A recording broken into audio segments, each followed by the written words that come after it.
Dears अस्सलाम वालेकुम, मैं हूं Abdul Rauf. For all learning never ends, सीखना कभी ख़त्म नहीं होता, तो हम सब मिलकर सीखेंगे learn with Rauf YouTube channel पर। डियर स्टूडेंट अस्सलाम वालेकुम। आज हम फिजिक्स 9th क्लास का चौथा unit turning factor of forces के न्यूमेरिकल प्रॉब्लम को सॉल्व करेंगे। तो आइए पहले प्रॉब्लम के स्टेटमेंट को पढ़ते हैं।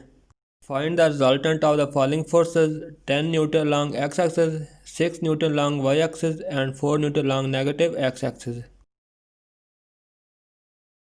अब इसमें जो लॉन्ग एक्स एक्सिस की रिजल्टेंट फोर्स बनेगी वो 10 माइनस 4 न्यूटन यानी 6 न्यूटन हम लिखेंगे, यानी एक पॉजिटिव एक्स एक्सिस की और एक नेगेटिव एक्स एक्सिस की। तो एफ एक्स हमारे पास आ जाएगी 6 न्यूटन। और इस तरह हमारे पास जो लॉन्ग वाई एक्सिस फोर्स बनेगी एफ वाई, वो हमारे पास आएगी 6 न्यूटन। और इसमें हमने रिजल्टेंट फोर्स मालूम करनी है एफ। तो फार्मूला लिखते हैं इसका, F is equal to F x square plus F y square under square root.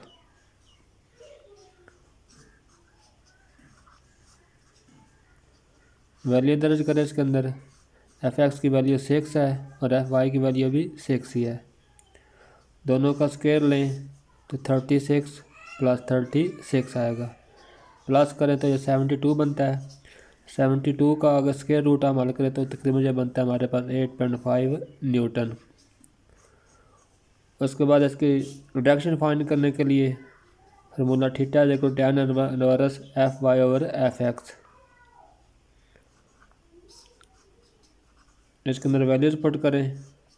tan inverse F y की वैल्यू 6 और एफ एक्स की वैल्यू 6 है, तो ये tan इनवर्स 1 आ जाएगा और तकरीबन इसकी वैल्यू बनती है 45 डिग्री।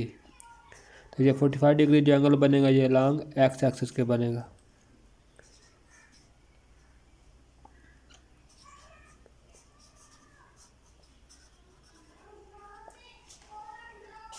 आगे दूसरे प्रॉब्लम के स्टेटमेंट को पढ़ते हैं। Find the perpendicular components of a force of 50 Newton making an angle of 30 degree with x axis.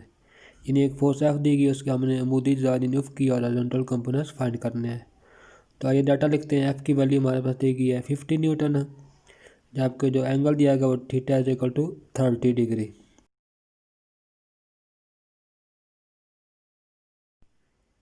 And we have to find F X and F Y. F X जो उसका horizontal component बनता है और F Y उसका vertical component बनता है। तो F x का फार्मूला होता है एफ कास थीटा। इसके अंदर वैल्यूज़ को पुट करें। एफ़ की वैल्यू हमारे पास है 50 और थीटा की वैल्यू 30, यानी 50 कास 30 डिग्री आ जाएगा। कास 30 डिग्री की वैल्यू तकरीबन होती है 0.866। ये पुट करें, दोनों को आपस में मल्टीप्लाई करें तो तकरीबन ये बन जाती है 43.3 न्यूटन। ये हमारे पास हॉरिजॉन्टल कंपोनेंट की वैल्यू आ जाएगी। वर्टिकल कंपोनेंट एफ की जो उसके F Y is equal to F sine theta होता है।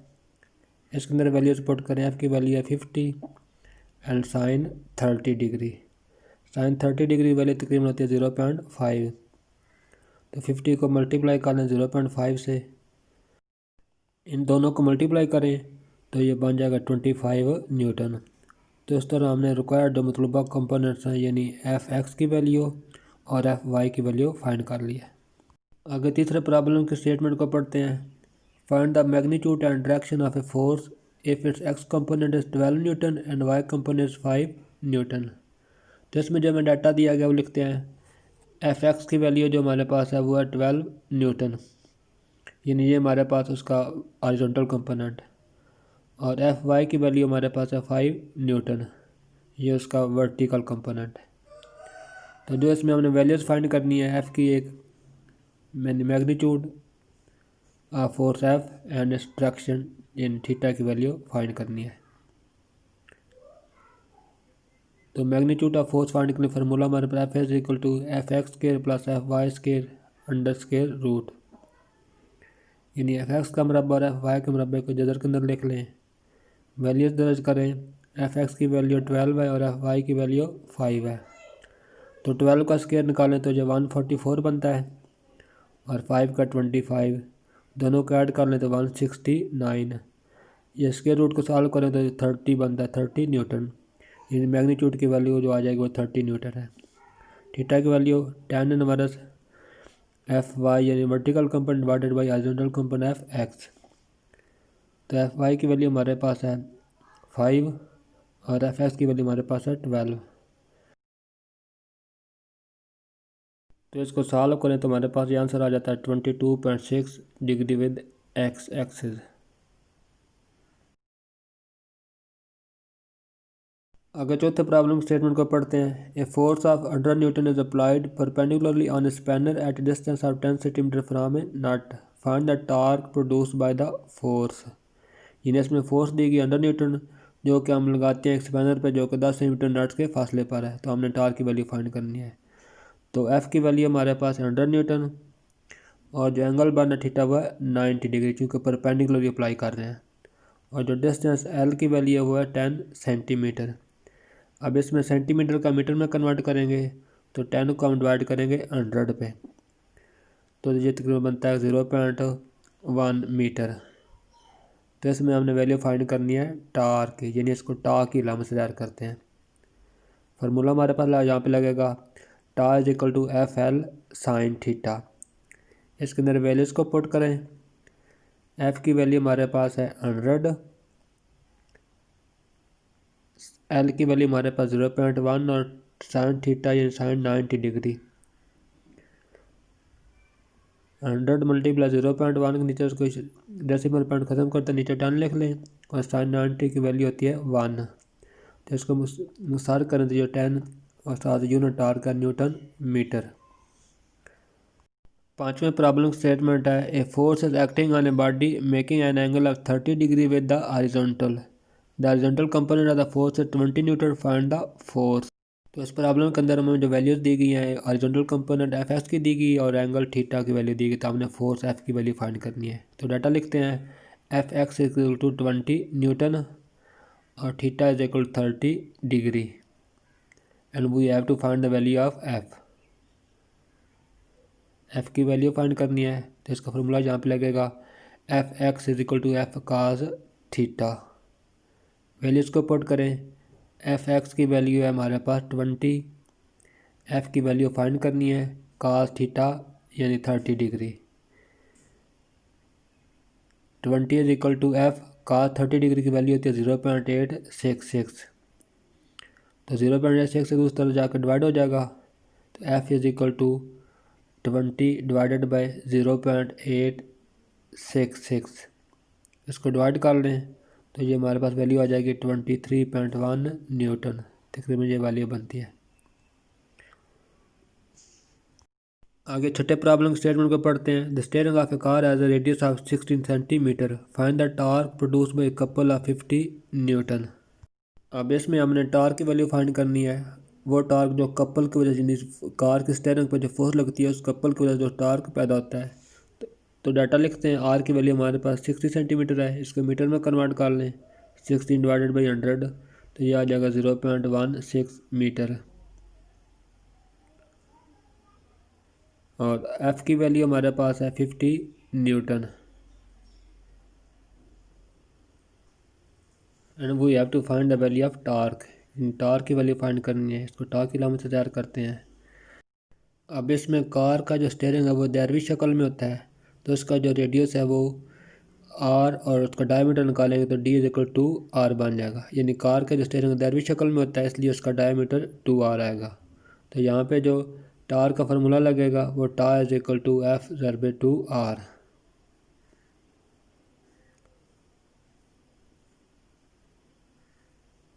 एफ़ की वैल्यू है 50 न्यूटन, 2 और आर की वैल्यू हमारे पास 0.16। आगे इसको सिंप्लीफाई करते हैं। 0.16 के नीचे आप 100 लगा लें और ये आप 15 को इससे काट लें और 2 को 2 से काट लें, तो पीछे आपका बच जाएगा 16 न्यूटन मीटर। टार का यूनिट जो होता है वो न्यूटन मीटर होता है। तो इस तरह ये आप लोगों का छठा न्यूमेरिकल प्रॉब्लम भी सॉल्व हो गया। अब सातवें के स्टेटमेंट को पढ़ते हैं। A picture frame is hanging by 2 vertical strings, the tension in the strings are 3.8 newton and 4.4 newton, find the weight of the picture frame. तो इस न्यूमेरिकल प्रॉब्लम का जो डाटा दिया गया है यानी वर्टिकल स्ट्रिंग्स हैं उसमें टेंशन T1 की वैल्यू है 3.8 न्यूटन और T2 की वैल्यू हमारे पास है 4.4 न्यूटन। और इन जो फ्रेम नीचे लटकाया गया हमने उसका वेट फाइंड करना है W, यानी we have to find value of W।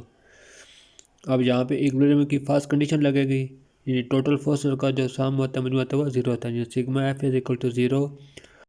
Tension जो ऊपर की तरफ अमल करता है और जो वेट है वो नीचे की तरफ अमल करता है, तो नेट फोर्स बनेगी T minus W is equal to 0। W को दूसरी तरफ ले जाएं, we can write T is equal to W, यानी हम दोनों टेंशन की वैल्यू को जमा कर लेंगे तो हमें उसका वेट हासिल हो जाएगा, यानी W is equal to T1 plus T2। फिर वैल्यूज़ को पुट करते हैं, T1 की वैल्यू है 3.8 न्यूटन और T2 की वैल्यू है 4.4 न्यूटन। दोनों को ऐड कर लें तो 8.2 न्यूटन आता है। आगे 8वें प्रॉब्लम स्टेटमेंट पढ़ते हैं। 2 blocks of masses 5 kg and 3 kg are suspended by 2 strings as shown. Find the tension in each string. तो इसका डाटा लिखते हैं। M1 की वैल्यू है हमारे पास 5 kg और दूसरा जो ब्लॉक है उसकी यानी M2 की वैल्यू हमारे पास है 3 kg। और हमने दोनों स्ट्रिंग्स में टेंशन की वैल्यू फाइंड करनी है, that is T1 and T2। According to first condition of equilibrium, that is sigma F is equal to 0 and net force T minus W is equal to 0 आ जाएगा and T is equal to W। अब चूँकि जो W होता है वो mg के बराबर होता है, तो जब हम फर्स्ट स्ट्रिंग में टेंशन फाइंड करेंगे तो उसमें दोनों ब्लॉक्स का जो वेट है वो शामिल होगा। जिन दोनों ब्लॉक्स नीचे तरफ अमल कर रहे हैं तो T1 में दोनों ब्लॉक्स का वेट शामिल होगा, that is T1 is equal to M1g plus M2g। ये फार्मूला लगेगा टेंशन T1 फाइंड करने के लिए। इसके अंदर वैल्यूज़ को पुट करते हैं। M1 की वैल्यू 5 और g की वैल्यू 10 होती है, M2 की वैल्यू 3 और g की वैल्यू 10। तो मल्टीप्लाई करें 50 प्लस 30 आ जाएगा और ये टोटल T1 आ जाएगा हमारे पास 80 न्यूटन। जब दूसरे ब्लॉक की स्ट्रिंग में टेंशन फाइंड करना है तो उसमें हमारा फार्मूला लगेगा T2 is equal to M2g, यानी इसमें सिर्फ एक ही ब्लॉक नीचे तरफ हमल कर रहा है तो इसका फार्मूला लगेगा T is equal to M2g। तो वैल्यू पुट करते हैं इसके अंदर। M2 की वैल्यू है 3 और g की वैल्यू हमारे पास है 10, तो मल्टीप्लाई किया तो ये हमारे पास आ जाएगा 30 Newton. Let's read the statement of next problem. A nut has been tightened by a force of 200 Newton using 10 cm long spanner. What length of spanner is required to loosen the same nut with 150 Newton force? तो आइए पहले इसका data लिखते हैं। नट को tight करने का जो फोर्स हमें दरकार होगी वो है 200 न्यूटन है और जो स्पैनर की लेंथ है वो 10 सेंटीमीटर है।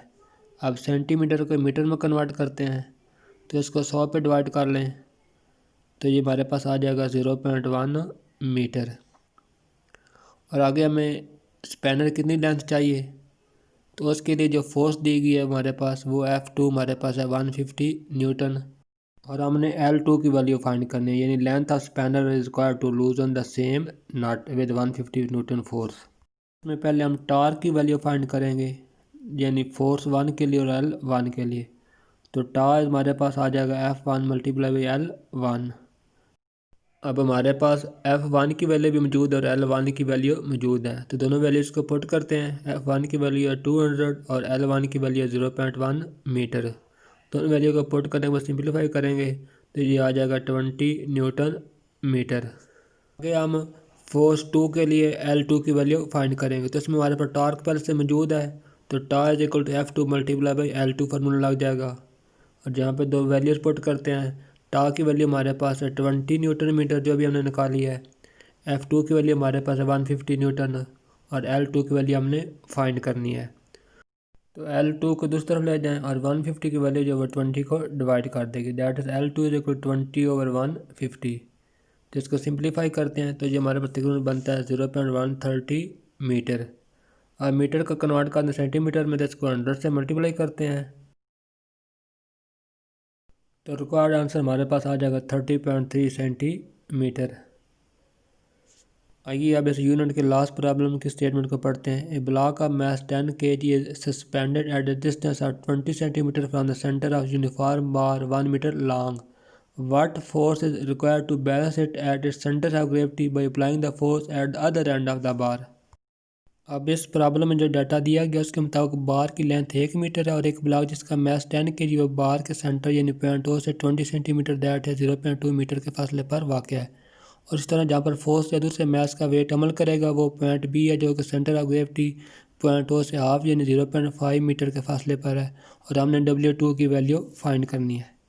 चूँकि हमारे पास M1 की वैल्यू मौजूद है तो हम W1 की वैल्यू फाइंड कर सकते हैं। That is W1 is equal to M1G। M1 हमारे पास 10 है तो W1 की वैल्यू आ जाएगी 100 न्यूटन। अब जो मूवमेंट ऑफ आर्म बनेंगे तो एक बनेगा W1 मल्टीप्लाई बाई OA और दूसरा जो मूवमेंट आर्म होगा वो W2 मल्टीप्लाई OB। तो इनके अंदर वैल्यूज़ को पुट करते हैं। W1 की वैल्यू हमारे पास है 100 जो भी हमने ऊपर फाइंड किया है। OA की वैल्यू हमारे पास 0.2। W2 की वैल्यू हमने फाइंड करनी है और OB की हमारे पास वैल्यू है 0.5। तो इसको सॉल्व करते हैं। चूँकि W2 की वैल्यू हमने फाइंड करनी है तो 0.5 को दूसरी तरफ नीचे ले आएँ। 100 मल्टीप्लाई 0.2 डिवाइडेड बाई 0.5। अब इसको हम सिंप्लीफाई करते हैं। इसमें 100 मल्टीप्लाई 0.2 और नीचे 0.5 है तो आप पॉइंट को पॉइंट से काट लें, पीछे 5 को डिवाइड कर लें 100 से तो 20 आ जाएगा आपका। 20 को 2 से मल्टीप्लाई कर लें तो ये आपका जो वेट टू W2 है वो आ जाएगा 40 न्यूटन। ये वो फोर्स है या ये वो वेट है जब हम पॉइंट बी पर लगाएंगे तो जो बार है वो सेंटर ऑफ ग्रेविटी पर बैलेंस हो जाएगा। डियर स्टूडेंट्स, आज का लेसन यहाँ पे ख़त्म पसीर होता है। आज हमने चौथे यूनिट के तमाम प्रॉब्लम सॉल्व कर ली हैं। आप इनकी प्रैक्टिस करें। मिलते हैं नेक्स्ट लेक्चर में, तब तक अल्लाह हाफ़िज़। अस्सलाम वालेकुम रहमतुल्लाहि व बरकातुहू।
For useful learning, subscribe, learn with grow. Thanks to all. Be happy and stay blessed.